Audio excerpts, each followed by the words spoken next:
નમસ્કાર. ફ્રેન્ચ ફિલસૂફ પોતાના પુસ્તક ધ ફેલ ઇન્ટુ ટાઈમમાં લખે છે કે જે માણસ વનસ્પતિની કદી ઈર્ષા નથી કરી તે માનવતાનું નાટક ચૂકી ગયા. વનસ્પતિ સૃષ્ટિમાં ઈર્ષાનું નામો નિશાન નથી. તેની કરોડો વર્ષો પછી પણ એ લીલીછમ રહી શકે છે. કોથમીરની પણ કદી મેથીની ભાજીની ઈર્ષા કે દેખાય નથી કરતી. આસોપાલવનું ફળહીન એટલે કે એની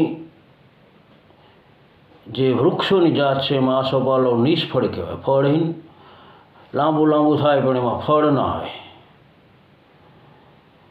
અને આંબો તમે જુઓ તો એમાં ફળ આવે, પણ આસોપાલવ ક્યારે એવું તમે સાંભળ્યું કે આંબાની એને ક્યારેય ઈર્ષા કરી?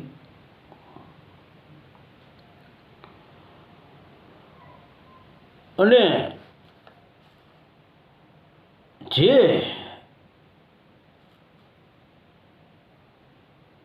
આપણા સંસારની અંદર પણ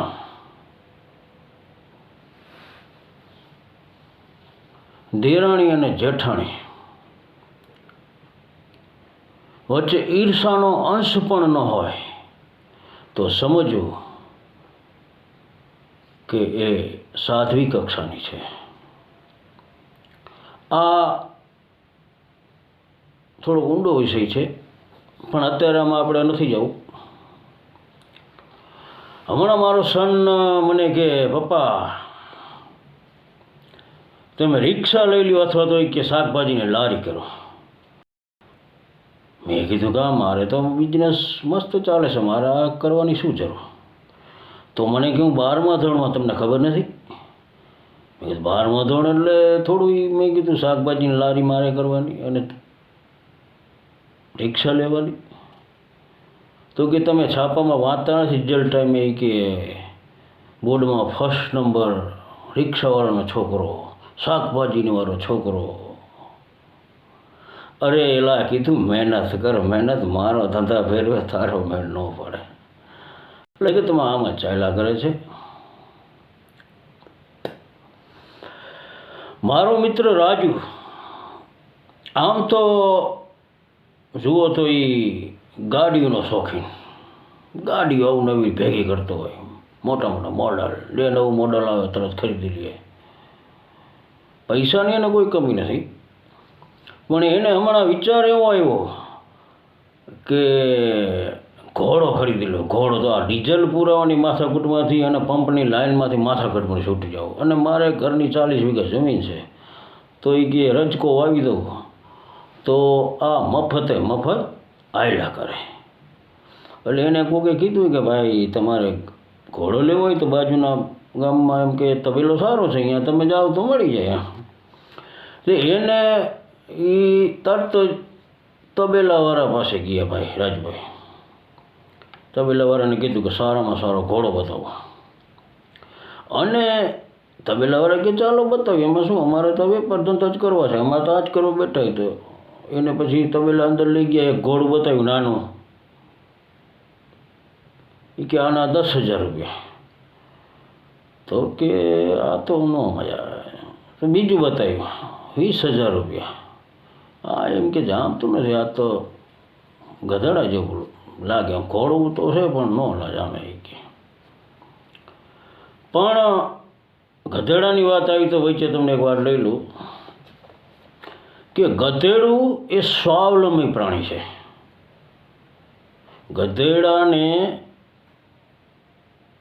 મહિને 30 રૂપિયા દેવા નથી પડતા, કે નથી એના માટે કોઈ ફાળો કરવો પડતો. ગધેડું એના માલિકને પોતાને વફાદાર હોય. માલિક પોતે એને કાંઈ પણ ખોરાકની વ્યવસ્થા ન કરે તો પોતે પોતાની વ્યવસ્થા કરી લેતો હોય છે. અને આત્મનિર્ભર જે હમણાં આપણે વાત ચાલે કે ભારતમાં સરકાર આત્મનિર્ભરની વાત કરે છે, એમ મને એમ છે આની પ્રેરણા પણ આમાંથી કદાચ સરકારને મળી હોય, કારણ કે આ આત્મનિર્ભર તો પહેલાંથી જ હતા.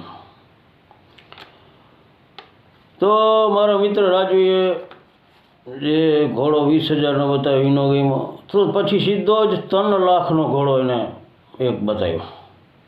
ઘોડો ગમી ગયો, પણ એને કીધું આ ઘોડાની વિશેષતા શું? તો કે વિશેષતા તો હોય ને ભાઈ, આ 3 લાખ છે એમ તો વિશેષતા તો હોય. તો કે એની શું વિશેષતા? તો વિશેષતા એ કે તમે એને માથે બેસો એટલે તરત બોલો કે કેવું પડે હો, એટલે સીધો હાલવા માંડે. તો કે મારે આને ટેસ્ટ રાઇડ લેવી, તો એટલે એમ કે તો કે લઈ શકે ટેસ્ટ રાઇડ, એમાં કાંઈ ખોટું નથી. તે ભાઈ બેસી ગયા માથે અને કે કેવું પડે હો, એટલે ઘોડું ભાગ્યું, અને પાછો કે કેવું પડે હો, એટલે ઘોડું ભાગ્યું, અને ત્રીજી વાર કેવું પડે તો ઘોડે સ્પીડ પકડી લીધી.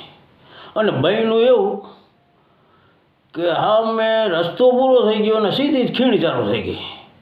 અને ભાઈ મૂંઝાણો કે આ ભાઈ ચાલુ કરવાનું તો ખબર હતી, પણ આ બાંધા કરવું કેવી રીતે? અને મગજમાં એને કુદરતી શું આવી ગયું અને કીધું સ્ટોપ, એટલે ઘોડું કડ ઉપર આમ સીધો જ ખીચતો થઈ ગયો.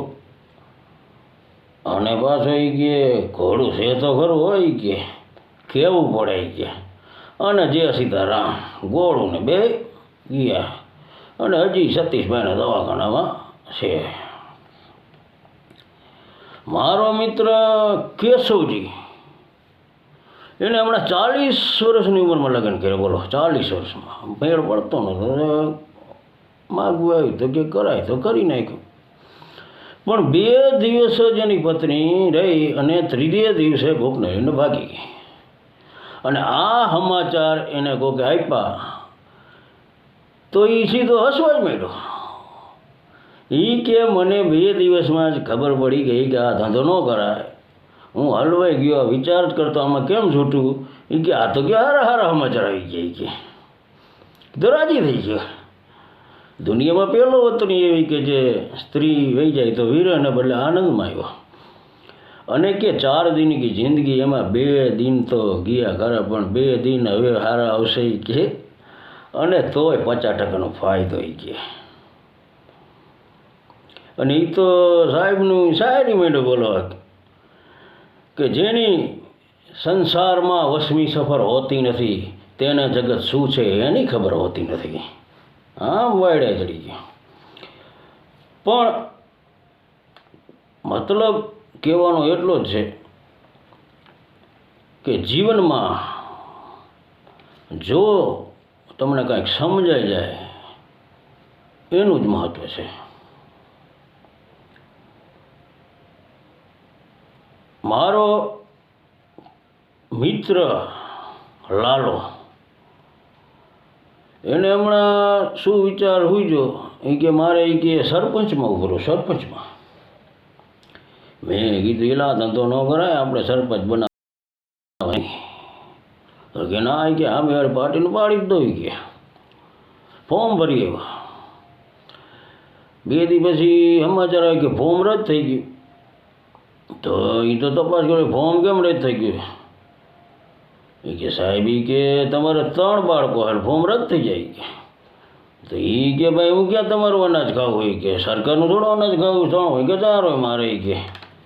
તો કે ભાઈ સરકારનું જ અનાજ ખાવ હો, આ રહ્યા મહિને 5-5 કિલો અનાજ લ્યો. અને સાહેબે તો ફોર્મ રદ કરી નાખ્યું, અને સામેવાળી પાર્ટી એમને બિનહરી ચૂંટાઈ ગઈ. એટલે ન કરવાનો ધંધો પણ ન કરાય. અને એક અમારે આશ્રમમાં સ્વામીજી રહેતા. સ્વામીજી પછી એને મોતિયો ઉતરાયો. તો કાળા ચશ્મા સાહેબે કીધું કે પહેરી રાખવા. પણ એના સાધક વર્ગો બધા સાંજે મળવા આવે. સાંજે તો જેટલા સાધક મિત્રો મળવા આવે ને સ્વામીજી એમ જ કે ભાઈ ધ્યાન રાખજો, હમણાં લાઇટ બધી બંધ રાખી, એટલે મારા હિસાબે તો તમે ધ્યાન રાખીને હાલું કે ભટકાવો ને. આવું 2-3 જ આવેલું પછી મને વિચારો લાઇટો તો ચાલુ હોય, સ્વામીજી રોજ કેમ એમ કે લાઇટો બંધ રહી, લાઇટો બંધ કરી. પણ પછી ખબર પડી કે એ રાતે કાળા ચશ્મા પહેરી રાખતા હતા. અને એ આને આટલું જ્ઞાન પણ નથી, એ 14 બ્રહ્માંડની જ્ઞાન લોકોને આપતા. એટલે આમ જ આયલું જતું હોય છે. આભાર.